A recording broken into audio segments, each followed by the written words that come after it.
Marziano was taken hostage by Hamas terrorists during the massacre of October 7th.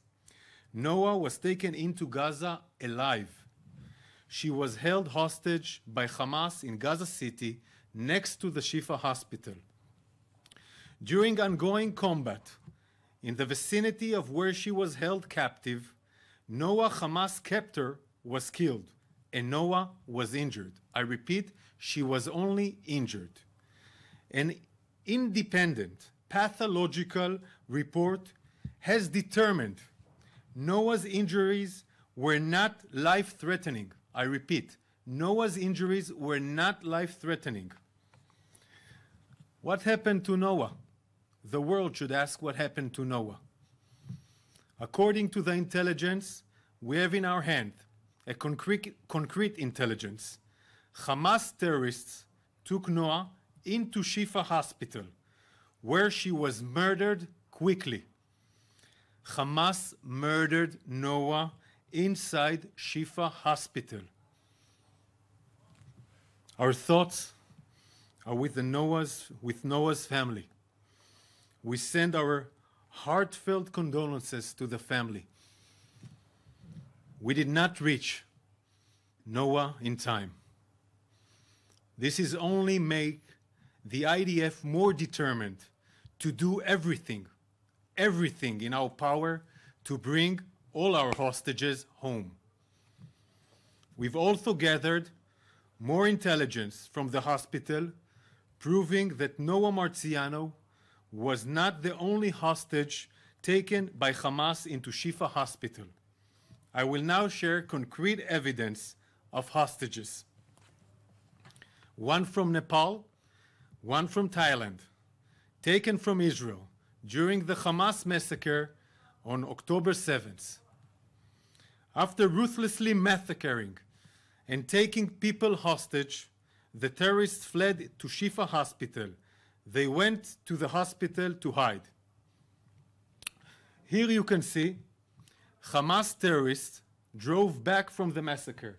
This is an Israeli military jeep they brought into the hospital. I want to repeat it just to make everybody understand. They're bringing an Israeli jeep, a military jeep, into the hospital compound, a place terrorists should not enter. They're entering with a military jeep. This is 1050, one of the Toyotas that used Hamas in the 7th of October are bringing hostages into the hospital. We have found this Toyota, a different one, with all the gear, a Nukhbe Toyota, hidden in a garage inside the hospital. She was ready to go to the 7th of October massacre, like other Toyotas going back into the hospital, using the hospital as a terror base. Another jeep, another Israeli vehicle, military vehicle, entering into the Shifa hospital, using the Shifa hospital as a human shield shelter to Hamas terrorists, bringing military equipment to the vicinity of the hospital. Click. This is 7th of October, 10:55 a.m. The evidence I will share was sent by Israel to diplomatic channels to the countries of those civilians. Here you can see Hamas taking a hostage inside the vicinity. He even doesn't look need a treatment, but they're taking it inside the hospital. I will now share this video that shows the same hostage entering into the hospital with a gunman, terrorist, inside the hospital. This is the main entrance of the hospital. Click. This is at 10:55 a.m.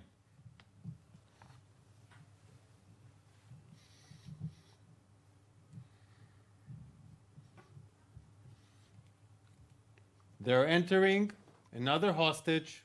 Gunmen are entering another hostage from those countries I mentioned into the vicinity. The terrorists are guarding the room.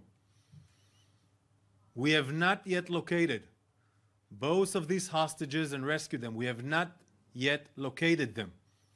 We do not know where they are. They're still hostages we need to rescue.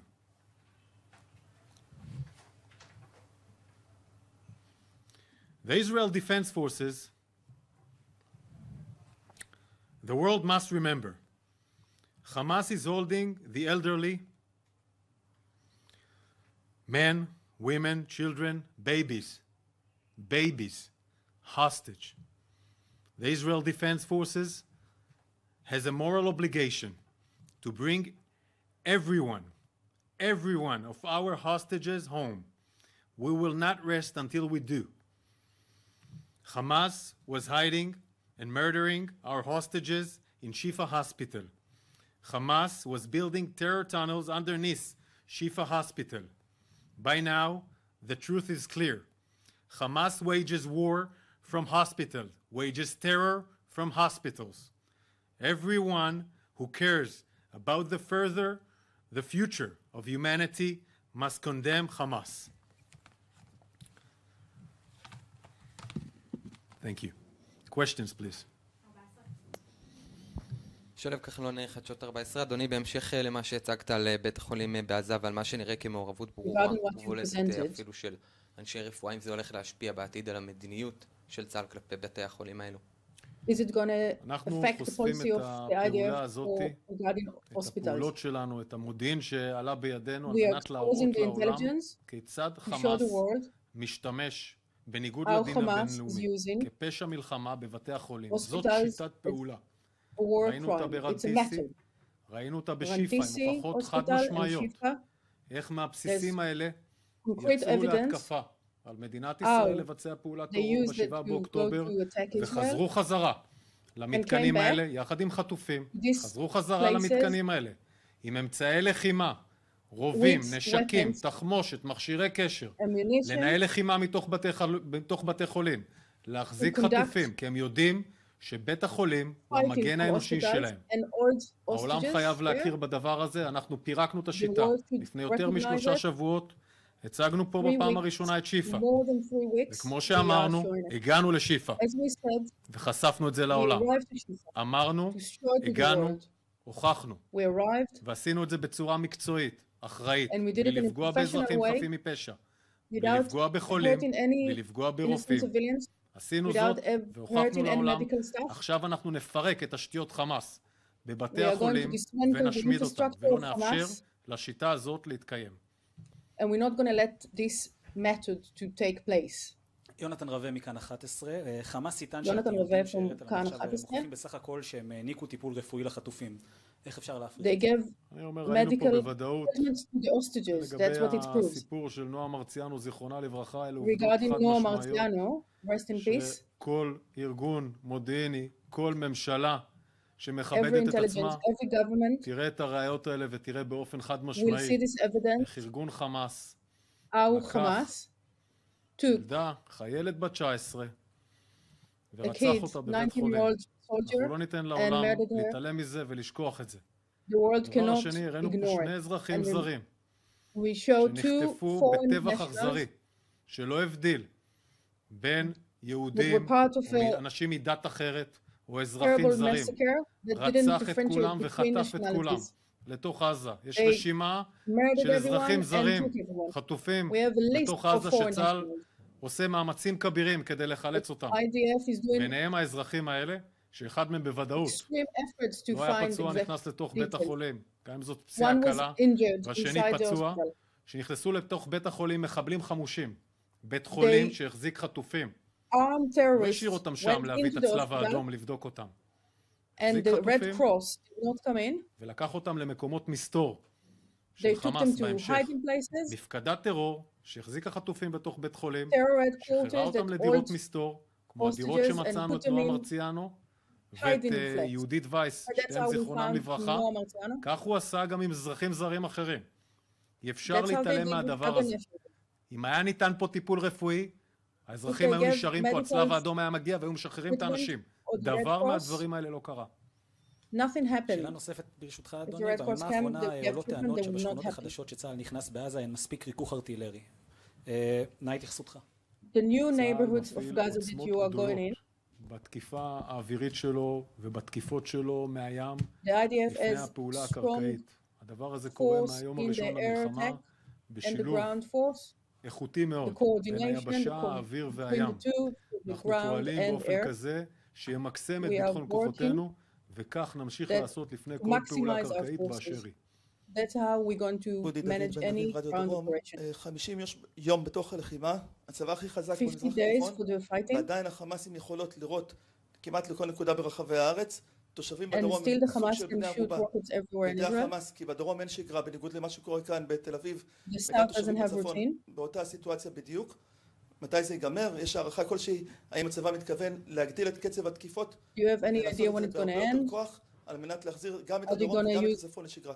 זה לא עניין של המהירות, כמו שאתה ניסית לציין. It's not a matter of being fast. אני חושב הסיפור של עזה, אני חושב אם נסתכל ברמה העולמית, זה אחד מהאזורים הכי מורכבים ללחימה. International context, it's the most complex place to fight. Lots of underground areas. There are residents that are going by. It's very dense. Explosives in houses.